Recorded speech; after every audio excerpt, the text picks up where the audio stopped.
Today I will start AP and GP for class 10। ये class 10 में भी है और क्लास 11 में भी आता है, बट क्लास 10 में ICSE में है और WE में शायद इसको क्लास 11 में पढ़ाया जाता है। तो देखिए इस टाइप के सम्स को हम लोग कैसे करते हैं, मतलब AP एक्चुअली है क्या। सबसे पहले तो बात करते हैं कि AP है क्या। AP एंड GP दो चैप्टर है, पहले AP पढ़ा देता हूँ फिर GP पढ़ाऊँगा। तो AP में होता क्या है कि AP क्या है कि जैसे आप मान लीजिए कोई भी एक सीरीज़ है 1, 3, 5, 7, 9 dot dot dot dot dot to n terms. तो देखिए ये 1 के बाद 3 आया, 3 के बाद 5 आया, 5 के बाद 7 आया, 9 आया। सबका डिफरेंस देखिए 2 का आ रहा है, सबका डिफरेंस 2 का आ रहा है। तो सबका डिफरेंस इफ 2 का आएगा तो इस 2 को हम बोलेंगे कॉमन डिफरेंस। सबसे तो पहला ये बात है कि ये होगा कॉमन डिफरेंस, कॉमन डिफरेंस, और इसको हम डिनोट करेंगे डी से, स्मॉल डी से। ठीक है, तो ये रहा AP सीरीज। ये और भी सीरीज हो सकती है, जैसे मान लीजिए 3 ले लिए, 7 ले लिए, 11 ले लिए, dot dot dot to n terms ले लिए।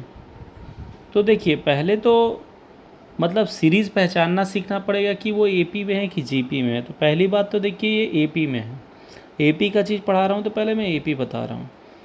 तो 3, 7, 11, तो इसमें एक आता है, जैसे मान लीजिए आपके पास 3 है, 7 है, 11 है। मान लीजिए कोई आपसे पूछ दिया कि बताइए 50th टर्म क्या होगा, तब तो आप ऐसे करके कैलकुलेट करेंगे नहीं, 3, 4, 7, 4, 11, 4, 15, ऐसे थोड़ी ना करेंगे, क्योंकि देखिए इसका डिफरेंस 4 है, इसका भी डिफरेंस 4 है।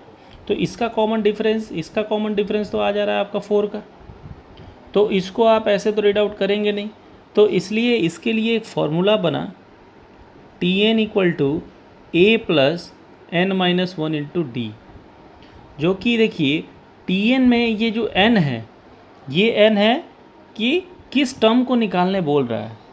ठीक है, किस टर्म को निकालने बोल रहा है, 50th टर्म, 60th टर्म, ये है। ठीक है, number of term, number of term, n को नंबर ऑफ टर्म बोलते हैं। ये और ये n एक ही है। इस a को हम लोग बोलेंगे फर्स्ट टर्म, इस a को बोलेंगे फर्स्ट टर्म।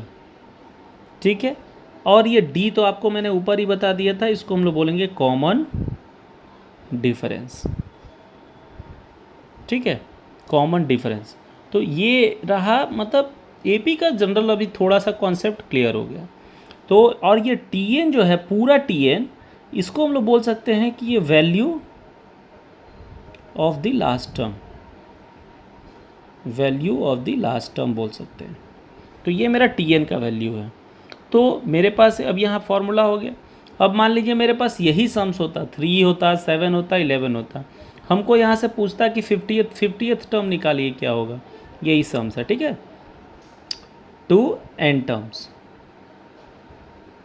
अब हमको यहाँ से पूछेगा 3, 7, 11 टू एन टर्म्स क्या है, तो यहाँ से पूछेगा बताइए कि आपका 50th टर्म कितना होगा। Find T50, T50। तो T50 क्या कैसे आएगा, तो सबसे पहले तो हम पहले फॉर्मूला लिख लें, Tn A plus n minus 1 into D. अब आप सम्स में देखिए कि मेरे को n 50 दे दिया है, फर्स्ट टर्म मेरा ये फर्स्ट टर्म है, फर्स्ट टर्म मेरे को दे दिया है, मतलब a दे दिया हमको 3। ठीक है, और हमको ये d मतलब common difference, second term minus first term, so 7 minus 3 मेरे को कितना आ गया, 4 आ गया। ठीक है, किसी किसी बुक में इस Tn को An भी लिखा गया है, तो कंफ्यूज मत होइएगा आप लोग। ठीक है, तो देखिए यहाँ पे n equal to 50, a equal to 3, d equal to 7 minus 3 equal to 4 हो गया। हमसे यहाँ पूछा है T50, तो T50 कैसे निकलेगा, T50 इक्वल टू a हो गया 3 प्लस n मेरा है 50 माइनस 1 और डिफरेंस है मेरा 4। तो 3 plus 50 minus 1 that is 49, 49 into 4।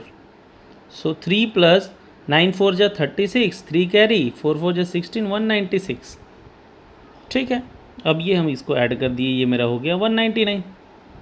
अब मेरे पास ये डायरेक्टली आंसर आ गया कि भाई मतलब जो भी टर्म पूछेगा वो कैसे करेंगे। ठीक है, तो ये मेरा एक सम्स था जिसको हम लोग ईजिली ये कर लिए। ठीक है, अब उसके बाद एक और कॉन्सेप्ट देना है कि यहाँ पे तो आप टी एन निकालना सीख लिए। अब मान लीजिए यही क्वेश्चन ऐसे रहता कि which term of AP series given below is 199। मान लीजिए ऐसे क्वेश्चन रहता है और सीरीज यही रहता 3 7 11 डॉट डॉट डॉट डॉट 199 दे देता है। अब देखिए यहाँ पे हमको लास्ट टर्म पता है और ऊपर में जैसा कि मैंने डिस्कस किया कि ये टी पूरे टी को हम क्या बोलते हैं, value of the last term. तो मेरे पास value of the last term कितना हो गया, 199 हो गया। तो यहाँ से मेरे पास क्या क्या अवेलेबल है, टी मेरे पास अवेलेबल है 199। ठीक है, अब मेरे पास ए अवेलेबल है 3, डी अवेलेबल है 7 - 3 that is 4 and we have to find n. How can we calculate? तो इसको कैलकुलेट करने के लिए तो सबसे पहले देखिए हमको इस पेज पे जाना होगा। तो मेरे पास फिर से फॉर्मूला रख देंगे T n a plus n minus 1 into d. तो यहाँ पे ए मेरा कितना है, फर्स्ट टर्म 3 है। ठीक है, एन हमको पता नहीं है -1 और डी मेरे पास 4 है और T n value of the last term is 199। इसको सॉल्व करेंगे तो ये मेरा हो जाएगा 199 -3 और यहाँ हो गया मल्टीप्लाई कर देंगे यहाँ पे तो मेरा 4n और -4 यहाँ माइनस किए तो 196 इक्वल टू 4n -4। -4 को इधर लाएंगे तो 196 + 4 इक्वल टू 4n। इसको हम 200 लिख देंगे और ये लिख देंगे 4n। n equal to 200/4। तो ये मेरा n कितना आ गया, n आ गया 50। तो हम बोल सकते हैं कि मेरा ये जो 199 जो मेरा क्वेश्चन यहाँ पूछा था कि 199 किसका टर्म है, किसका टर्म है, तो 199 मेरा 50th टर्म का आंसर है। तो ये क्लियर हुआ, ये क्लियर हो गया कि AP क्या है, GP क्या है। अब हम आगे डिस्कस करते हैं थोड़ा और भी कॉन्सेप्ट के बारे में, पहले बात कर लेंगे तब वेरियस सम्स के बारे में बात करेंगे। सबसे पहले तो ध्यान रखिए, देखिए जैसे किसी सम्स में ऐसे लिखा रहेगा कि if fifth term of an AP, fifth term of an AP ऐसे कहीं लिखा है। ठीक है, fifth term of an AP। तो भाई सबसे पहले हम फॉर्मूला निकाल लेंगे T5 A plus n - 1 into D. मेरे पास A पता नहीं है, A को ऐसे ही रहने देंगे। मेरे को n तो पता है 5 - 1 into D that is A + 4d। अब बड़ा बड़ा जब सम्स देगा, ठीक है, जब भी लॉन्ग टाइप क्वेश्चन होगा तो उसमें बार बार fifth term of an AP is मान लीजिए कुछ भी दिया रहे, 19th term of an AP कुछ भी दिया रहे, तो बार बार ये प्रोसेस नहीं करेंगे ना। तो एक चीज़ ध्यान रखिएगा यहाँ पे कि जब भी आपसे फिफ्थ टर्म पूछ रहा है तो एक टर्म माइनस करके ये रट जाइए पूरा। फिफ्थ टर्म पूछेगा तो A + 4d। मान लीजिए आपसे पूछ दिया सेवन्थ टर्म कि सेवन्थ टर्म कितनी क्या होगा बताइए, ठीक है, तो A + 6d। मान लीजिए 9 टर्म पूछा तो A + 9d। तो ये कॉन्सेप्ट आप याद रखिएगा, ये कॉन्सेप्ट बहुत ही इम्पॉर्टेंट है और ये बहुत ज़्यादा ही एग्ज़ाम में पूछा जाता है इसके बारे में। ठीक है, तो इस टाइप का सम्स को हम एक बार कर लेते हैं जिससे आप लोगों को थोड़ा दिक्कत ना हो। तो देखिए इस टाइप का सम्स कैसे होगा। मान लीजिए आपको एक सम्स दिया रहे, एक सम्स ही है जिस टाइप का, जैसे एक सम्स है आप लोग का कि if fifth term of an AP is, question मैं लिख देता हूँ कि if fifth term of an AP, fifth term of an AP is 19 and difference of 18th term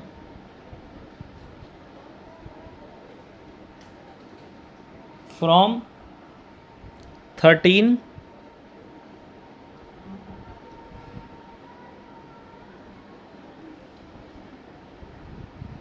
difference of 18th term from 13 is 20. Then find the series. देखिए, तो इस type के sums को कैसे करेंगे? तो पहली बात देखिए, फिफ्थ टर्म बोला है तो मेरे को कुछ नहीं, सबसे पहला ही टारगेट a+4d इसको हम लिख देंगे, क्योंकि हम पहले ऊपर बता चुके हैं।